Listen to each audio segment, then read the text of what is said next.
خبر شامل کریں گے۔ ملک عبدالرزاق نمائندہ کی غفلت اور لاپرواہی کی وجہ سے 5 انسانی جانوں کا نقصان کرکے فرار ہونے والا شخص تھانہ ماناوالا پولیس نے گرفتار کر لیا۔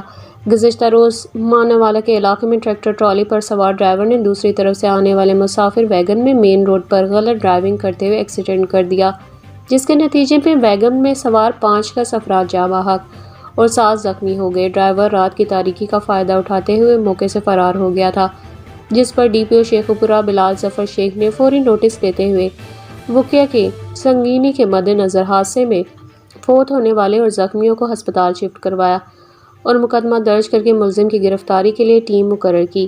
تھانہ ماناوالا پولیس نے اپنے تمام تر وسائل استعمال کرتے ہوئے ملزم خالق کو گرفتار کر لیا۔ گرفتار ہونے والے ملزم کو قانون کے مطابق کڑی سے کڑی سزا دلوائیں گے۔ ترجمان پولیس